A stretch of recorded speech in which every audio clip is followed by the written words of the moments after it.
Well, there we have it. Manchester United get the win. It's done and dusted by hook or by crook. We're in, guys. We are live.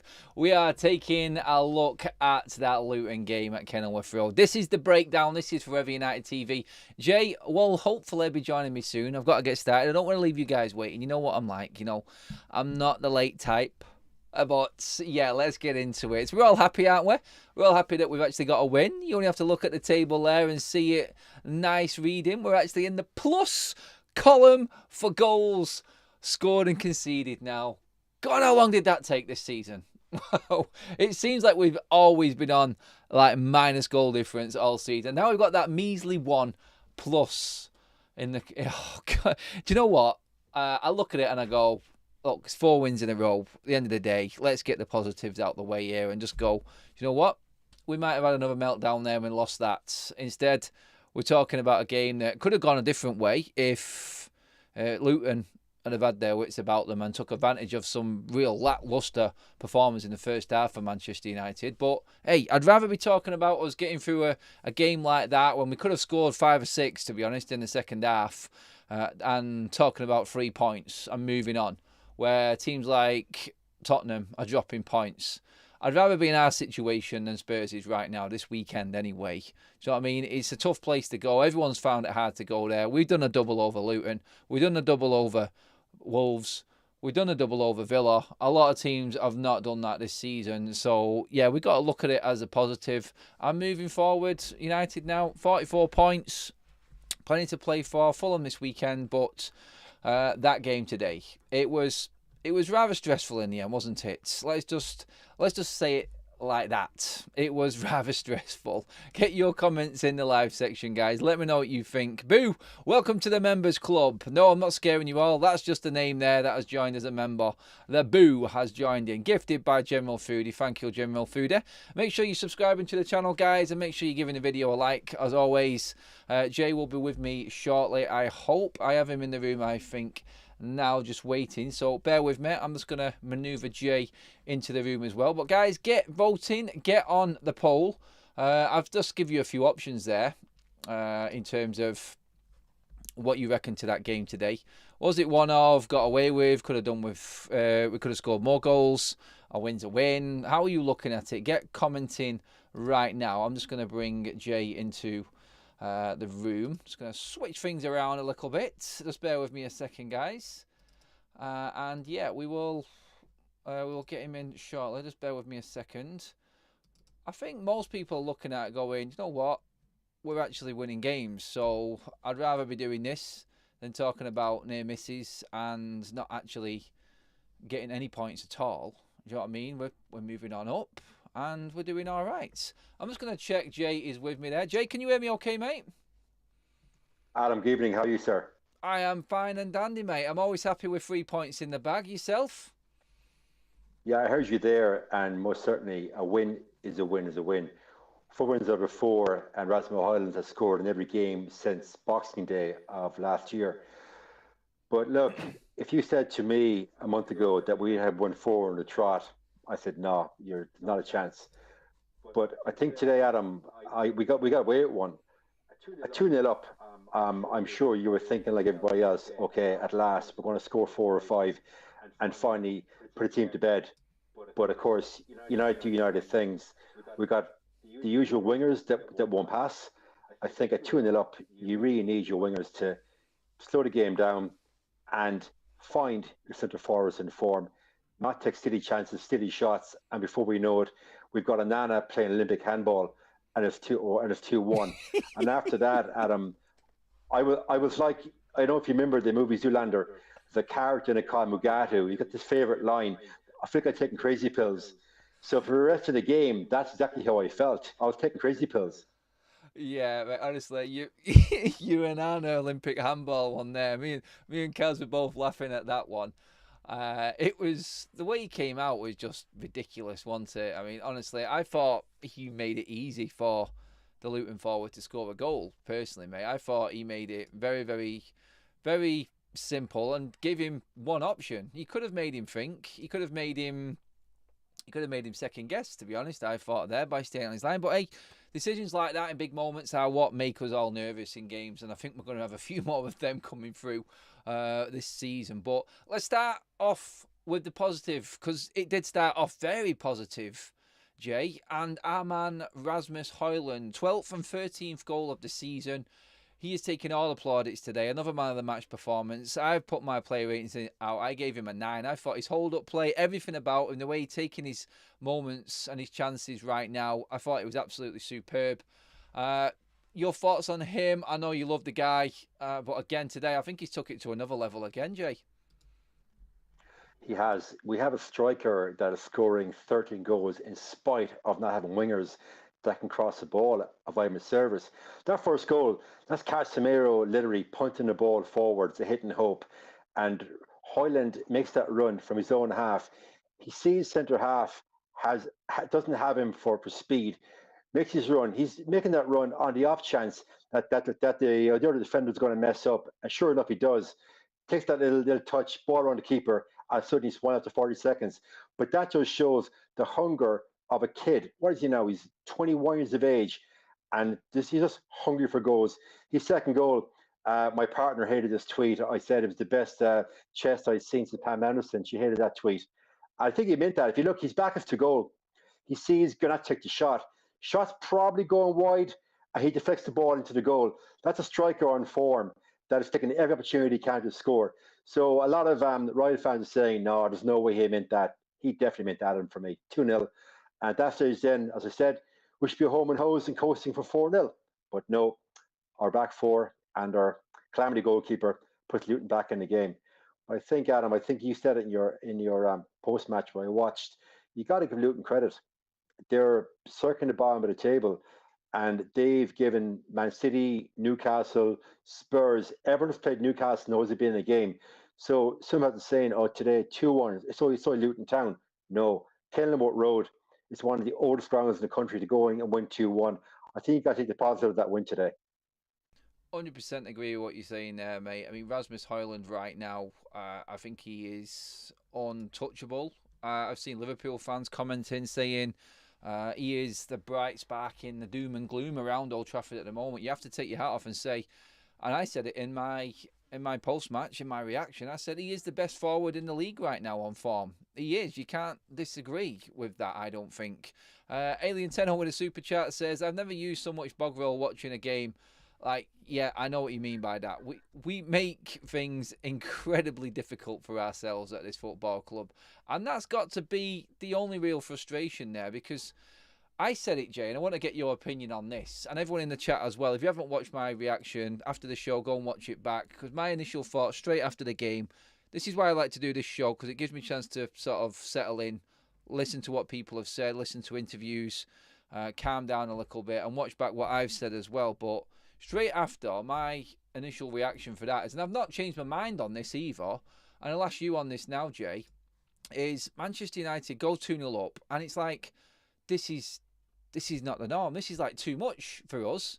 Let's make the game hard again, and let's make it how we've always played this season. It's like we cannot control a game or accept that we are a better team. We have to fall back into the scrap that is just battling out a result. And that, for me, is the frustration. We need to just believe in ourselves, Jay, because that's what I didn't think we did. When we were 2-0 up, I thought, you know what, just believe in yourselves and go and finish a game off. Do like what a Liverpool, Arsenal and City would do. That's the difference from them top three to everyone below them, I think. If we did, then I think we'd be in a miles better place. For me, Adam, at 2-0 up, again, a lot of fans will not agree, but I think Rashford and Garnacho went into glory hunter mode. Oh, 2-0 up now. Now I got to get a goal for myself. And shooting from stupid angles. We just hand momentum back to Luton. And sport, it's all about momentum. We're on top. We have momentum at 2-0. And we just literally let the wheels fall off. Hence my open there. I feel like I'm taking crazy pills. And watching Garnacho and Rashford today, again, I should have taken the whole box of them.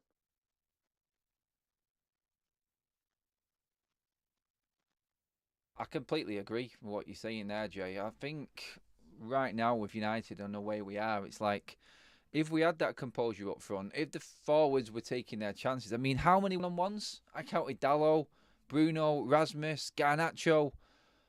all in the second half. Like, and we had the 2-goal lead in the first half there, Jay. And second half, I counted. Obviously, it was the great save from the Luton goalkeeper for Rashford, and that was a good moment for Rashford. I thought he was better in the second half, actually, in terms of decision making. But then 4 clear one-on-ones that we ballsed up, all trying to copy HOJLUND by taking it round the keeper, funnily enough.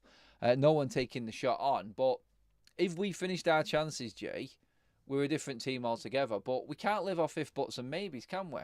We can't just keep saying if we'd have took them chances. And I heard Ten Hag say it as well, and he's right. But at the end of the day, if Luton have taken advantage of, say, Harry Maguire's slip up, that dodgy pass, which I don't know what he was thinking there, but if they'd have taken advantage of that, it could have been a different game again. But for me, I just don't think, and HOJLUND alone, and like the title of this video, mate, without him right now, you've no confidence in the other forwards, have you, of actually taking their chances and getting us through and getting these points?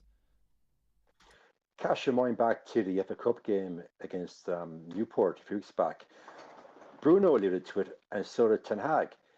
We're leading 2-0, we're coasting, and we just invite teams back into the game. It's like when you're playing your child on FIFA and you're winning, and you don't want to smash him too much. So it's almost like, yeah, I'll go easy. I'll let him have one just to build his confidence. That's what it's like. That's what we're like. Watch today. Totally agree, mate. Sorry, I'm just mixing the audios up there, guys. It's just like we need to have a bit of a dogfight. For some reason, we don't believe in ourselves that we are worthy of being in that top 3. That is the mentality issue with this team at the moment, and that's what desperately needs to change, I feel. We have to believe in ourselves that we are the better team. It's like Gary Neville said it in commentary. I remember him saying it's like, this should be absolutely perfect for United. Luton are going one-on-one and battling this out here, and United are superior all over the pitch individually. So there's no reason why United shouldn't feel comfortable in this, because they have got the better players. And I think it was Lockyer who said in the gantry, I listened to it back, the Luton captain who was in co-coms today on Sky, he said, look, at the end of the day, United, if they'd have took their chances, they ripped us apart on the counter in the second half. They should have had 4 or 5. It's true, again, but them situations then, and I feel this is why in Italy all the time our defenders are the ones getting the plaudits, mate, because they're the ones that stood up in the end there. The substitutions, I mean, I'm going to mention one man here, Johnny Evans again today, Jay, when he came on, and I can see people in the live chat now going on about Johnny as well. I thought he was immense, mate. I thought his performance today was outstanding when he came on off the pitch. I don't know about you. Adam, I'm glad you touched on Johnny Evans. I think the very first show that we did together, we did a piece on who was the best player of the season so far. And I referenced Johnny Evans was my best player of the season thus far. And I was looking at the comments afterwards, and people thought that I'd lost the run of myself. Second half today, Johnny Evans beside Varane, they won everything in the air. And if Luton were going to get to the equaliser, it was going to be from a header or a physical battle. So Varane is almost going to be composed on the ball. And look, last week, you and I both rightly gave Harry Maguire man of the match. For me, Adam, today, Harry Maguire returned back to his normal Harry Maguire settings. Each time Luton were on the counter-attack in the first half, and Harry was trying to close the player down, he was caught for space. I thought Morris really skinned Harry Maguire, made look ordinary. But Johnny Evans, second half, he was, if HOJLUND was the man of the match in the first half, Evans was certainly man of the match in the second half. For me, second half, Evans was 8 out of 10. In my player ratings, Jay, I gave Johnny Evans a 7 out of 10 for a second half performance. If he'd played like that in the first half, he'd have been touching 8 and 9s.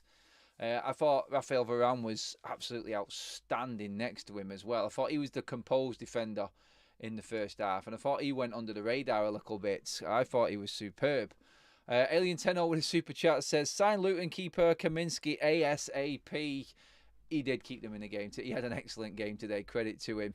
I'm going to just come into the chat right now, guys. So get your questions coming in to me and Jay and all your points on the game. Let's see what we've got. It's a mentality thing. We let teams back in. We got to kill games off like the United of old, says Jace. Very true. Very, very true. Let's see now.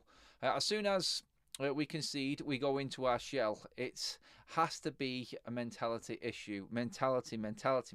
Everyone is going on about it. Rajat says, Johnny Evans did okay, but we need younger players to come. Yeah, we do, but in terms of this game, Johnny Evans, you can only rate on what you see, and he was outstanding in the game. We can't deny that. Dobby is free, says, if Rashford passes when he's driving at goal in the 12th minute, instead of shooting, we would have cruised the game. Individual moments and decision making, again, you're dead right on that one, Dobby. And I feel like key moments of the game, if you make that right decision, if you square a ball, if you pass a ball, instead of going for the glory like Jay said, then the game is looking completely different straight away, and we're looking at a different kettle of fish altogether. It didn't, and the pressure was on. Very wasteful is what I will say about United in front of goal. But I mean, I had a peek, Jay, and this will surprise you. I'll get back to some more comments as well in a second, guys.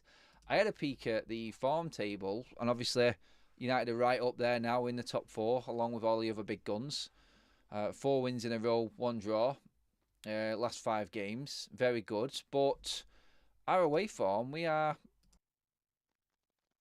excellent. We are 4th in the league in away form, Jay. And I think you look at it, we are 4 points behind Arsenal in terms of points gained away from home this season. I couldn't believe it when I seen it, Jay, but just goes to show, doesn't it? We're talking about mentality here, and we're picking up more points away from home than we are at home right now. It's crazy. So it's a double-edged sword in a way, isn't it? And you've sometimes got to just take them wins and go, you know what?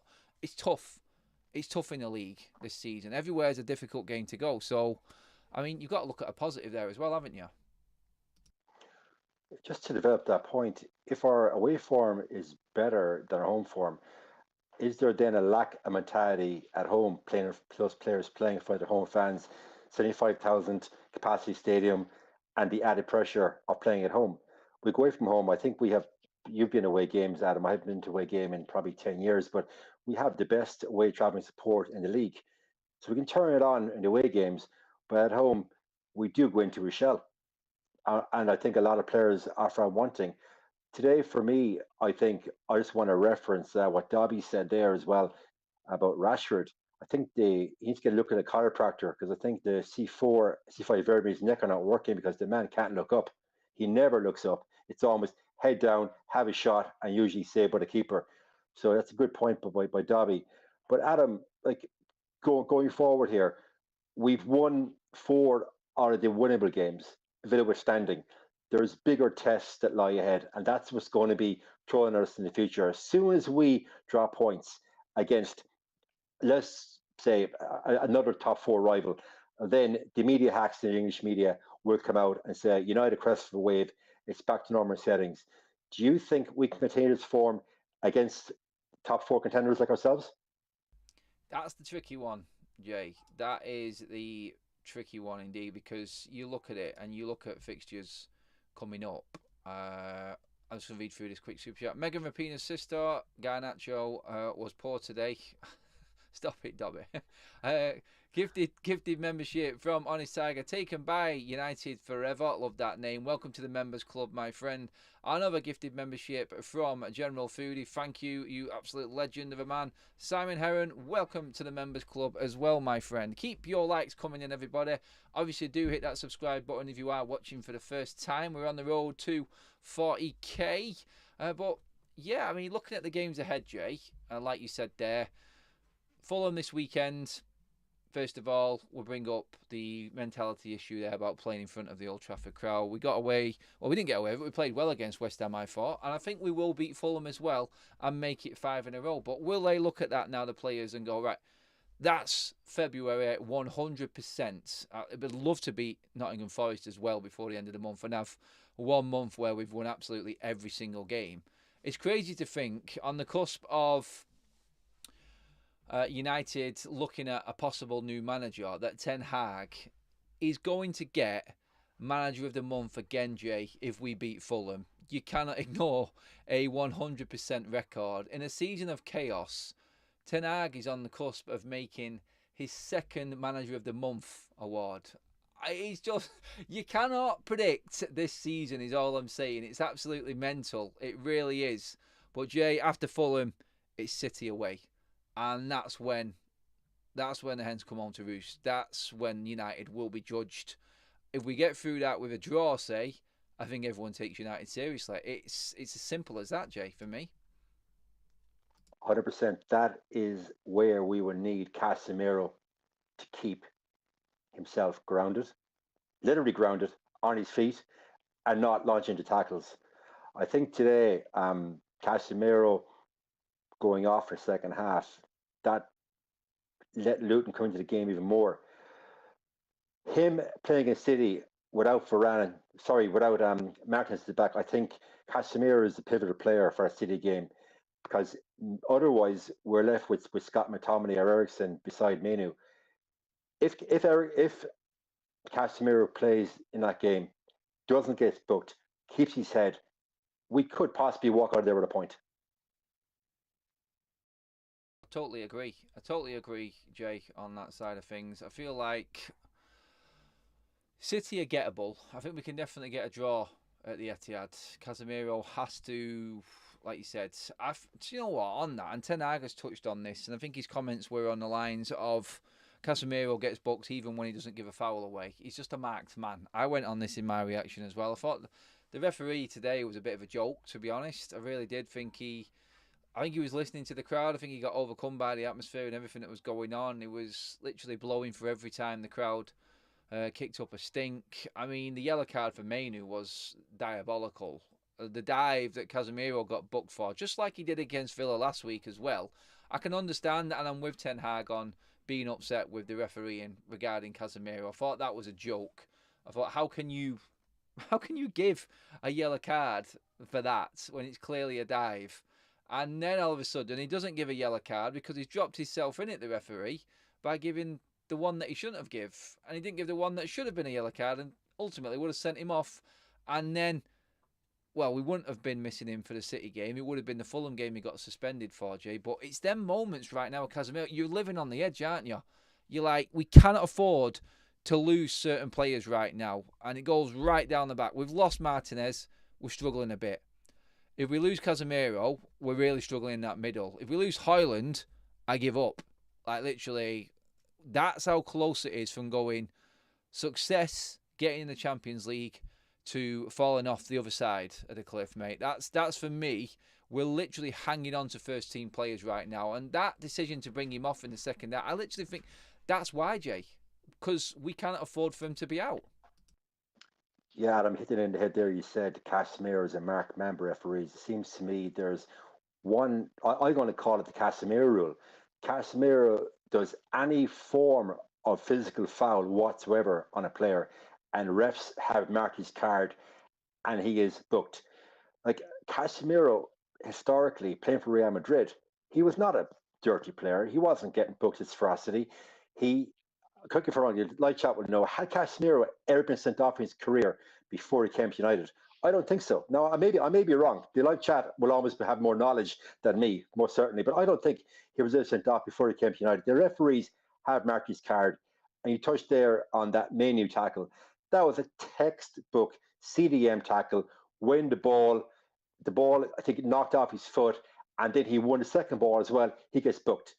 So that referee today, he definitely wasn't intimidated by the crowd. And the shrewdness of Ten Hag to take off Casemiro at halftime. I saw a lot of fans losing their minds. Oh, Scott's on for Casemiro. Open your eyes. He has to come on for Casemiro, because otherwise we're losing Casemiro just from sending off. Yep, we are. I mean, that I thought you could see it coming. It's like Ten Hag knew he couldn't afford to lose Casemiro. Not again. And I think he's now having to protect him to the detriment of United's team formation and consistency in performances right now. I feel like Casemiro is that marked man. The Mainu tackle, I mean, Honest Tiger in the chat there, Mainu made one of the cleanest tackles you will ever see. And not only gets given a foul, but also gets the yellow card. Honestly, ask Kaz, I was doing my nut on his Tiger. I was literally blowing, like my head was ready to explode. I cannot believe referees' decisions right now. Honestly, it's an absolute joke. I'm going to go into the chat again right now. Michael Vine, only just seen Bayern lost again, haha. The Kane, no trophy curse. Glad we got HOJLUND. It's looking like money well spent at the moment, but like I said, if we lose him, then we're in big trouble, because that means Rashford as number 9, and that does not work. It really does not work. Dan O'Brien, Manchester United fan, Rajat v Barcelona being forced to sell De Jong will make him easier to get. I don't want De Jong. I don't want him now. I've had enough of that. Once bitten, twice shy, and he's had his chance to come to United, and he wanted to stay at Barca. I don't want a player that doesn't want to be at United, and I think Ineos will go down this road as well. McTominay is a sub-player at best. I want him to score more goals off the bench so we can demand a higher transfer fee in the summer. He will never be good enough for United. Love Jay's curtains. Wonder where he got them from. We'll ask Jay in a minute on that one. Eric Ten Hag will probably know how to utilise Kane. Why does refs hate us so much? It's unbelievable, says Simon. And United Spotlight says, what's Jay's take on Bruno's poor form as captain? Jay, I'm going to come to you next on that one. Bruno was one of my lowest marks in my player ratings today. He just looks a bit lost and doesn't know where he is at the moment for me. And I am starting to get a little bit concerned about him now. Yeah, I think, Adam, we flagged Bruno on every show we've done together. Today was, for me, the worst performance I've seen him play in that his shirt. I think the way that cap on his arm, Adam, is weighing too hard on his arm. I think today, Bruno, at that end there, when we're in injury time, and we get the corner kick, Amrabat is up with him. Literally, it's corner flag football time. He knocks it in and has like a cross shot. Luton break, end up with a corner kick of their own. So if Luton got the point today from that counter attack, that would have been on our captain. So our captain does not have the guile or the wherewithal to realise it's a minute to go, 30 seconds, whatever it is, keep the ball down the pitch. No, I'm going to go for glory and have a shot in a stupid angle.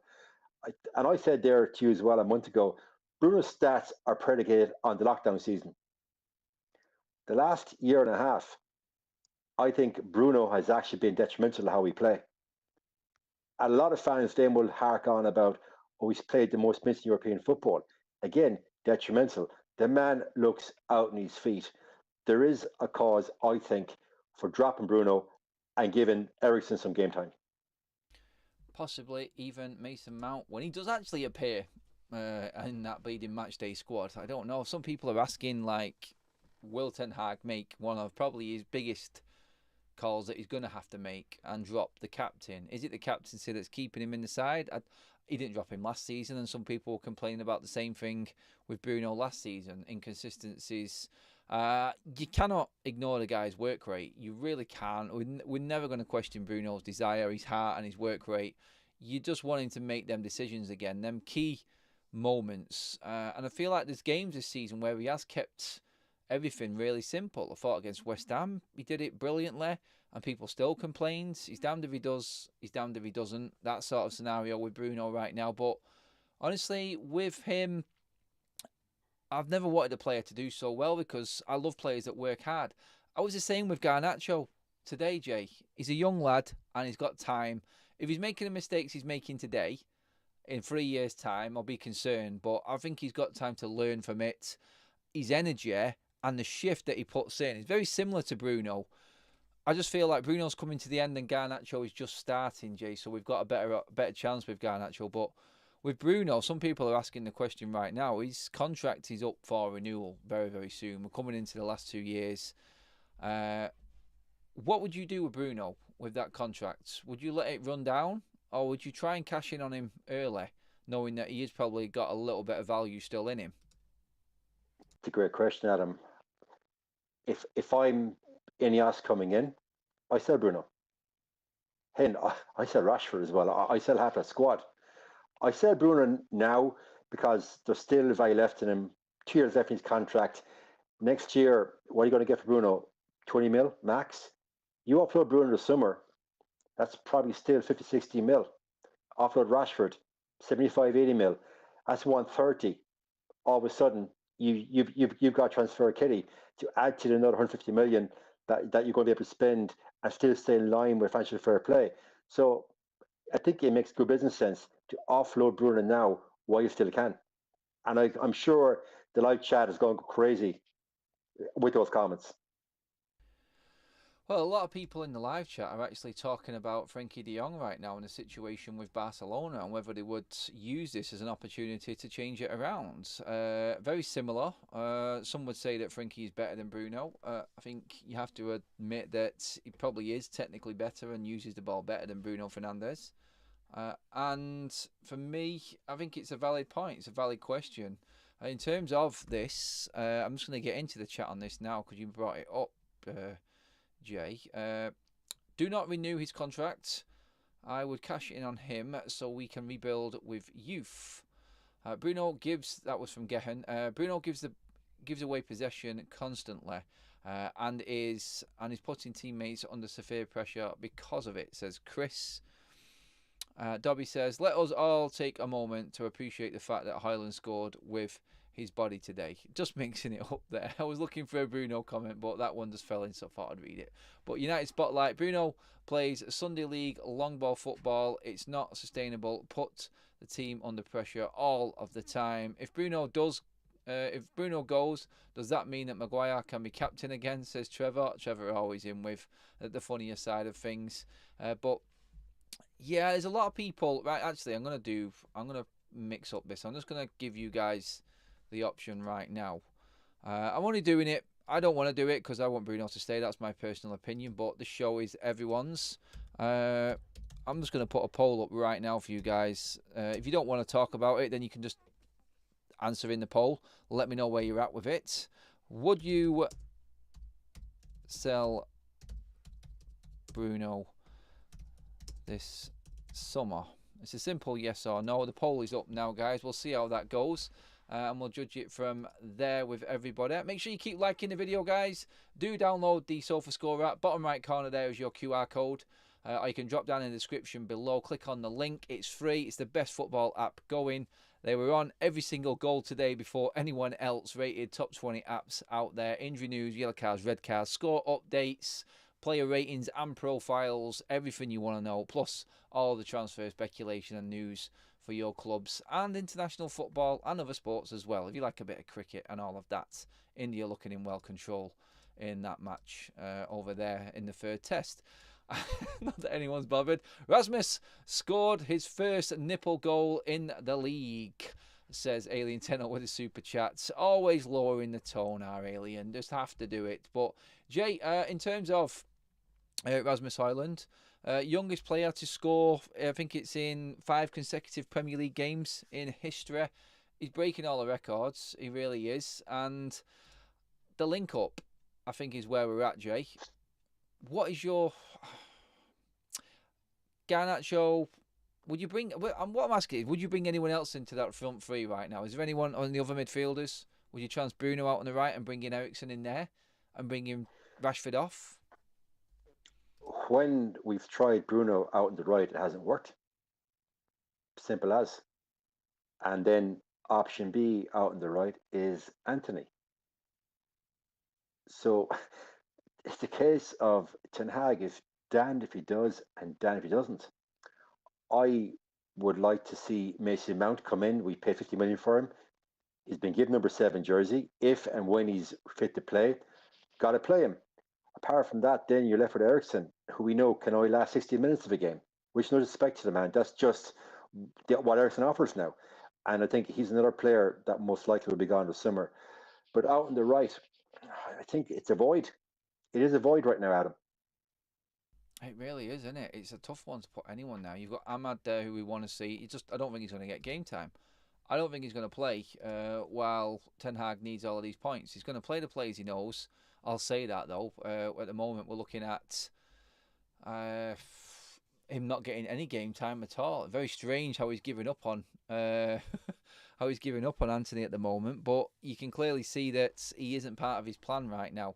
I think he's found his comfortable front three, and it's working at the moment. If it ain't broke, don't fix it. We're getting the results, and we're moving up that table. We're moving up quite quickly. But General Foodie has just dropped another membership in. Thank you, General Foodie. Our latest member is John Marlou. Thank you and welcome to the Members Club, my friend. Hope you're doing well. Hope you enjoyed the victory today. Make sure you do give a thank you to General Foodie as well for dropping that donation. Cheers as always, my man. Loving that. Make sure you keep subscribing and liking the video, guys. Thank you. Why did Palestri ever go, says Rajat. There's a player there, Jay, that we could have in our ranks right now. Would definitely be prospering from this, I feel, this new look Manchester United right now. I just don't think Palestri ever got the chance to play with the likes of Casemiro with a strong Manchester United side. I think he was just unlucky, really, but hey, there's a player there that could come back in the summer, Jay, and could save us a bit of money. Unfortunately for Palestri, right player, wrong time, wrong manager. Signed under Solskjaer. He's got out on loan now, Adam, what, 3-4 times already?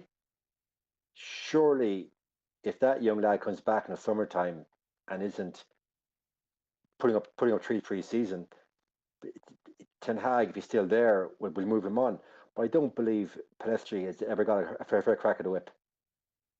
No, I agree with that. I think he could have done so much more. I think he could have been really useful in this period as well.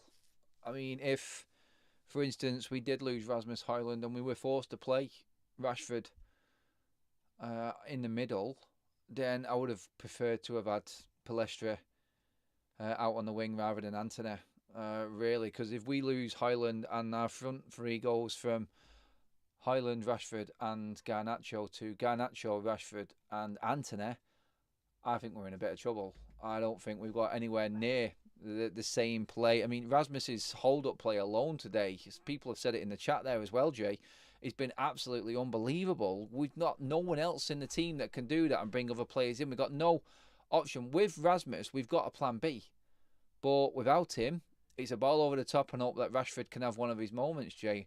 And I think that's a big concern for the United fan base. And I think, honestly, this is why a lot of the fans are not getting too carried away with it, because they know we're that one injury away from it falling all apart again. Like, I'm going to reference a player now, Adam, that has mixed a bag for United fans. Mark Hughes. Remember Mark Hughes back in his pomp? You could take a ball 30 yards from goal, back to goal, 3 players around him, wait for support, and then play his pass. So you have Højlund, 21-year-old kid, still developing physically, mentally, and developing tactically. And he has the wherewithal and poise to hold the ball up, wait and scan for support, and not run down a blind alley, which his teammates inevitably almost do. And I think for me today, I saw him do it 3 times. And I actually point out to my own son, when you're on the pitch, you take that extra half second until you have support. And Højlund does it just instinctively. He really does, mate. He really does. It is a breath of fresh air. He is the closest thing to Ruud van Nistelrooy I've seen in years. Like, for hold-up play, he's like a mix between Robin van Persie and Rasmus Højlund. Robin van Persie and Ruud van Nistelrooy. That's what it's like. We've got a mega super chat in from Daniel Morrison. Thank you so much, my friend. Absolutely unbelievable. Thank you for all your contributions. Anyone who drops super chats and memberships, we love you all. It really goes far in helping the channel move forward. So thank you so much, Daniel. He says, can someone tell me what Bruno brings to this team? He's way too haphazard and gives away possession too easily. Always been this way, but it's odd goals/assists covered up his shocking performances. He's had about 6 good games in the last 3 seasons. Would you say he's been that bad, Jay, in terms of that amount of games that he's actually done well in? It's a fair criticism. How many games over the last 2 seasons has Bruno actually affected and got us points? Look this season, Scott McTominay has got us 12 points by himself from his goals off the bench. How many has Bruno got from open play? What has Bruno done this season? I think this season, again, there's an argument there that Scott McTominay, as limited as he is, has done more for the team than Bruno has. you can't really. If you're looking at stats, he probably has done a little bit more, but still, I'm always going to play Bruno ahead of Scott McTominay. But it goes As am without I. saying. As am I. But it begs the question on actual on end product. What has Bruno done? And it's a very good question that gentleman has raised. What has Bruno done? Exactly that. Another one for you, Jay.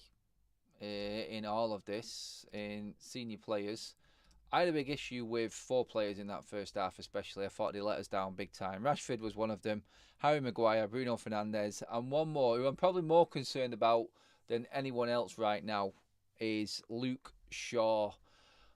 Looked completely off it. How the fitness team have passed him fit for this game, I do not know. He didn't look anywhere near ready. The yellow card proved it.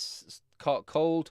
Looked 2-3 yards short of pace for me. And now another injury here, and this is a brand new injury as well. So I just look at it and go, I think Manchester United are going to have to go out and really invest in a left back, Jay. Malacia missing has definitely hampered us in this. I think he has definitely hampered us in not being available and giving Luke Shaw the opportunity to rest. But I'm really concerned for Luke Shaw now. Again, he's another player that I feel he's had his day. I don't think he's going to get any better than what he is. Should we be looking for another first-class left-back this summer?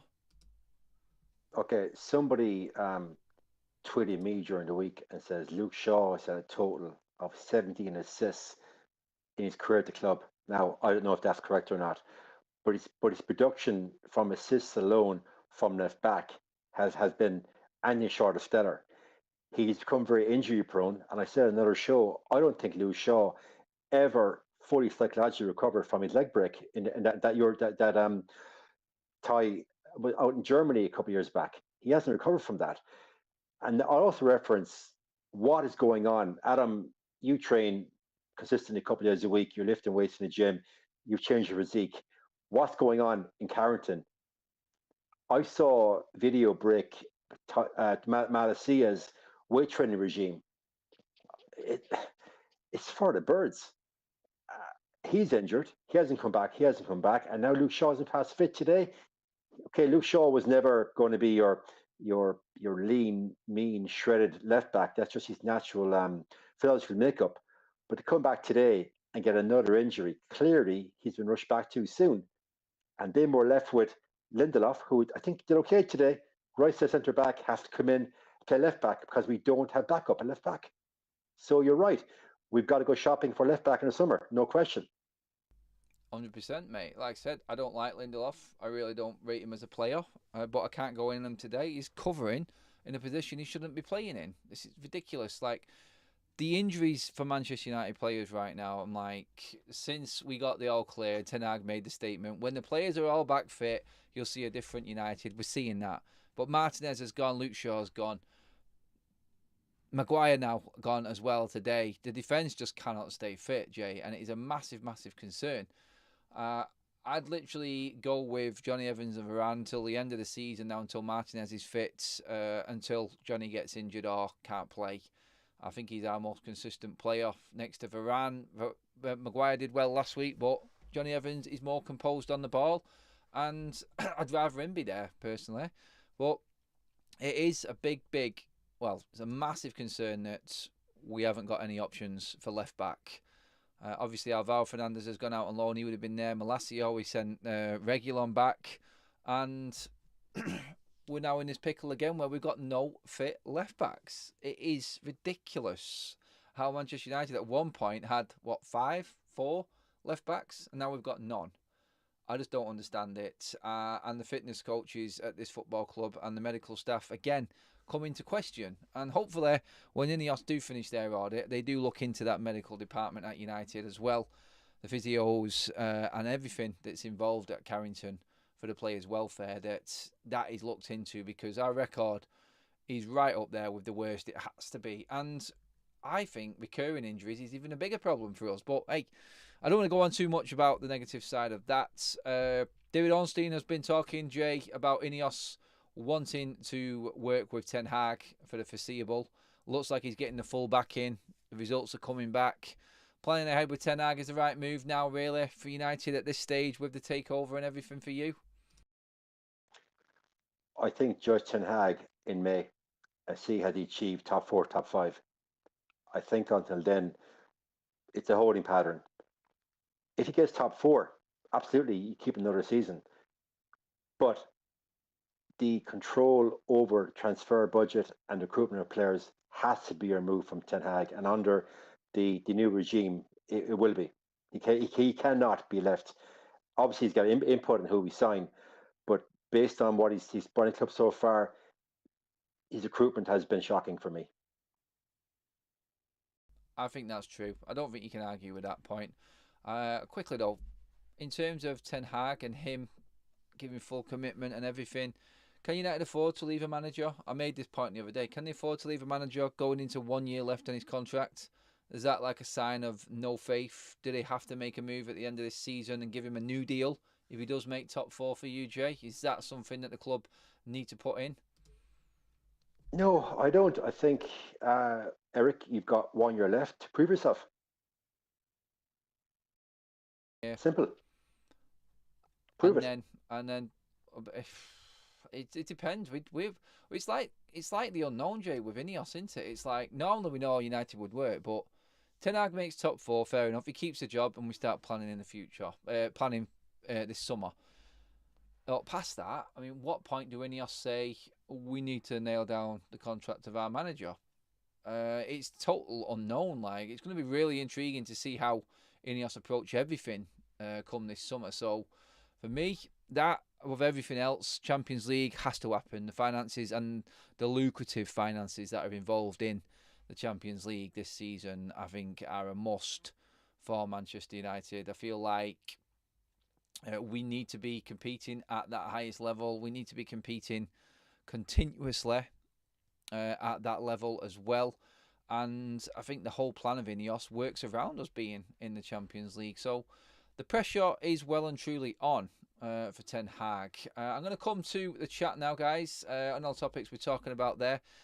We have had another super chat in from Daniel Morrison. Thank you, Daniel.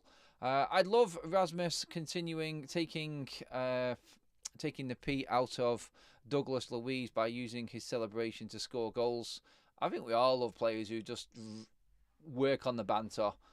Good banter and just throwing it straight back at their opponents. That's what it's all about. I feel like we need players that, you know what, can take it, not get wound up by it, and then use it to their advantage as well. I think we've got a player there in Rasmus who can definitely do that. But yeah, cheers for that super chat again, Daniel.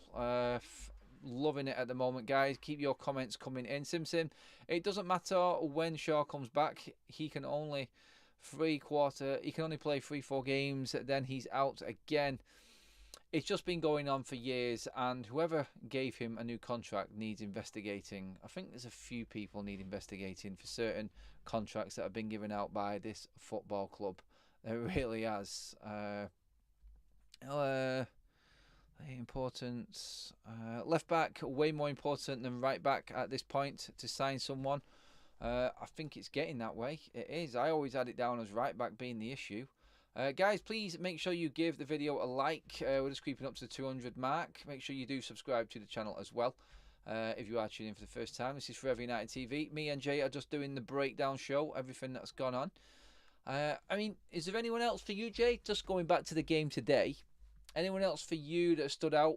I know we've mentioned Johnny Evans. Anyone else you want to talk about? There's a certain midfielder that I've been loving at the moment, and I think you have as well. But anyone else you want to talk about in particular?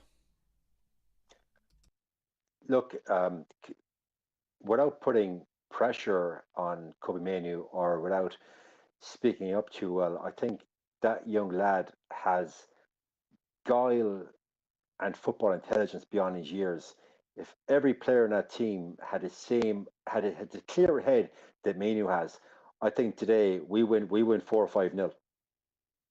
I think his football IQ is levels above a lot of lads around him, and I just believe that's something that you learn at an early age and you develop as you get older. And Manu has it in spades, and players like Rashford, they'll never have it. I think I've got to agree with you there. He is mature beyond his years and some. To be fair, mate, he really is. I feel like we're in a position now. We're in a lucky position that we've got him, and he's going to save us a lot of money in the summer because he's a midfielder that has come through and cost us nothing. And he looks like for me, he's just his first name on the team sheet, Jay. He has to be now. He just looks so composed. You're dead right in bringing him up. I gave him another good score today as well in my ratings show. And yeah, I think there are plenty of positives for United right now, and he is one of the main ones. Us being comfortably in the race for the Champions League is the other. It has been an excellent day for United. That sums up our breakdown show, though, guys. Just want to say, Jay, absolute legend. Thank you for coming on again, my man. Pleasure as always, Adam. Thanks for having me on. Thank you. And guys, thank you so much for contributions, all of your chats, all of the messages and everything. Likes. We are just creeping up to that 200 like mark. I think we'll get that before the stream finishes. Loving it. It's been a long day. Cheers for tuning in to all the shows. I'll be back tomorrow, guys, at midday, as always. So stay tuned. Make sure your notifications are on. And sleep well on Manchester United being well and truly in the race for the Champions League. That glorious Champions League music, when we thought it was all done and dusted and we was nowhere near it, could actually be coming back for next season as well. Thank you so much, guys. It has been an epic day of content, but we are done and dusted. Have a great evening. Like, share and subscribe, of course, if you are tuning in for the first time. And I will see you all tomorrow. Have a good